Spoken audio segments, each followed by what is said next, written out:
రాత్రి పగలు వాళ్ళ దగ్గరైతే ముగ్గులు వేస్తున్నాం, మా దగ్గరైతే వేయట్లేదు. మళ్ళీ మొన్న మా ఆయన పంచామృతం చేయమన్నాడు తేజని.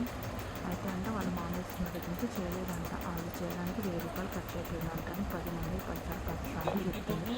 మరి మన అందరూ భోజనం తీసుకున్నప్పుడు 20-30 ఖర్చు అయ్యిందంటే మా ఆయన అడిగితే పంచామృతం చేసినాక వాళ్ళు అప్పులు అయిపోయాక డబ్బులు ఖర్చు అయిపోయింది, 1000 రూపాయలు ఖర్చు అయిపోయింది అని చెప్తుంది. చెప్పండి మీరు ఎవరైనా పంచామృతానికి 1000 రూపాయలు ఖర్చు అవుతుందా?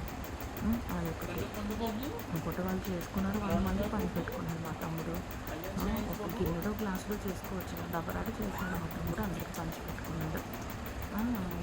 తర్వాత వచ్చేసి నేను దొండకాయలు అన్నాను కదా, మరి ఎవరైతే చెప్పారో ఏమో పండిపోయిన దొండకాయలు ఎందుకు వండుతాను, రూట్ మార్చేసి ఆటతోటి పచ్చడి వేసింది మా స్వామి వారికి. నాకేమో దోసకాయ టమాటా కూర ఉన్నాను. ఓకే. తర్వాత నేనేమో గీజర్ వేసుకున్నాను, మోటార్ వేసుకుంటే మా నాన్న కట్టేసాడు. నేను స్నానాలు వెళ్ళాను అనుకుంటే మళ్ళీ ఇప్పుడు మా అమ్మ వచ్చి కట్టేసింది. ఇంత ఫుల్ మూట అయిపోతున్నారో అర్థం కావట్లా. తర్వాత బాబుని మా డాడీ వాళ్ళ రూమ్లో పడుకున్నాడు. పిల్లడు కదా అంటే మా నాన్న అన్నది తీసుకెళ్తూ ఉండేదాన్ని అంటున్నాడు. నేను వచ్చి అవి చెప్పాను, పిల్లల్ని తీసుకెళ్ళి ఇలా అమ్మ వచ్చేసాను, తీసుకెళ్ళిపోయి పిల్లల్ని గదిలో పడుతుంది. మనమని ఒక పూట కాసేపు పడుకుంటే కూడా చూడలేదు వాళ్ళు, మా గదిలోకి వెళ్ళిపోవాలి. ఇంకా ఎన్నో ఉన్నా చెప్పాలని గుర్తురావట్లేదు, ఎప్పుడెప్పుడు చెప్తూ వేస్ట్ కదా. మా తమ్ముడు వాళ్ళ ఫ్రెండ్ లాస్ట్ టైం కూడా నేను వాళ్ళ ఇంటికి వస్తానంటే అమ్మాయి నన్ను పిలవలేదు, రానిలేదు. కనీసం ఈసారి ఇప్పుడు ఇక్కడ ఉన్నాను కదా, పిలవచ్చు కదా ఇంటికి రమ్మని, పిలవలేదు. వాళ్ళు నా ఇంటికి పిలవరు కానీ మా గదిలోకి వస్తాము, మా ఇంటికి వస్తాము అని వాళ్ళు అన్నప్పుడు నేను ఎలా చేస్తే నాకు ఎలా అనిపిస్తుంది. ఇంకోటి ఇప్పుడు మా తమ్ముడికి వాడికి వీళ్ళిద్దరికి బట్టలు ఆరేయడము, ఫుడ్ వండి పెట్టడం, స్వామి మాల సేవలు చేసేదాక మళ్ళీ ఇంకో కొత్త అబ్బాయిని కూడా పెట్టుకున్నారు రూమ్లో వాళ్ళతో పాటు. ఇప్పుడు ముగ్గురికి తిన్నంత ఫుడ్, టిఫిన్స్ అన్నీ చాకరీ చేసి పెడుతుంది. వాళ్ళు బట్టలు పిండుకొని ఆరేయడానికి వస్తే కూడా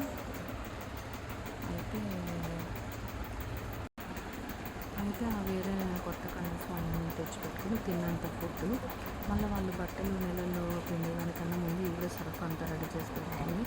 మళ్ళీ వాళ్ళ బట్టలు పిండితే కూడా మీరు వెళ్ళండి నేను ఆరేస్తాను, వాళ్ళ చేతిలో బట్టలు తీసుకుని ఇవిడే ఆరేస్తుంది, వాళ్ళు ఏ పని చేయనివ్వట్లేదు. మళ్ళీ వాళ్ళ ఫుడ్ కూడా వాళ్ళ మొత్తం బోల్డంత ఫుడ్ వండి ఇచ్చేస్తుంది, వాళ్ళు ఎంత తింటే అంత అనమాట. సరే నేను కాదట్లా, కానీ నాకేదైనా చేయాలన్నా ఇబ్బంది పడిపోతుంది, బాధపడిపోతుంది. మా తమ్ముడు కూడా మేము ఇక్కడికి వచ్చే ముందు మా పని మేమే చేసుకోవాలని చెప్పాడు. మా డాడీ కూడా మా అమ్మ కూడా చెప్పారు. సరే మరి ఇప్పుడు సొంత కూతురు అల్లుడు మా పని మేమే చేసుకోవాలి, మరి మా అత్తకెందుకు A to Z సేవలు చేసి పెడతారు, చెయ్యి బాగోని మనిషికి. మళ్ళీ ఈశ్వర్ గారికి ఎందుకు చేసి పెడతావు, తేజ అంటే నీ కొడుకు, మళ్ళీ కొత్త అబ్బాయికి కూడా ఎందుకు చేసి పెడతారు A to Z అని నాకు అర్థం కాదు. మళ్ళీ వాళ్ళు తిన్నంత, వాళ్ళు ఎక్కువ తింటారనేసి 2 వాయిల ఇడ్లీలు ఏంటంటే అన్ని వాళ్ళకి టిఫిన్లు తిన్నంత, ఈశ్వర్ గారికి తిన్నంత తిండి పెట్టినప్పుడు మరి నా దాకా, నా పిల్లల దాకా, నా మొగుడు దాకా వచ్చేసరికి ఎందుకు అంత ఇబ్బంది. మధ్యాహ్నం టెడ్డి ఒక్క దోశ వేయమన్నందుకు యుద్ధం గోల కొట్లాట చేసింది మా అమ్మ. ఏమవుతుంది, దేవుడు చూస్తున్నాడు కదా అని ఈ పాపం ఏ రోజు పండుతుంది, అది నేను అంటున్నా, అట్లా అంటున్నా. ఇంకోటి మా తమ్ముడు వాళ్ళ ఫ్రెండ్ కూడా ఆస్తుల గురించి అడుగుతుంది, ఇల్లు మీద పెళ్ళయ్యాక మీ తమ్ముడికి ఇస్తారా, మీరు ఉంచుకుంటారా, అది ఇది అనేసి. అదే నాకు అర్థం కాదు, లవ్ అనేది మా తమ్ముడి మీద ఉంటుందా లేకపోతే ఆస్తి మీద ఉంటుందా అనేసి.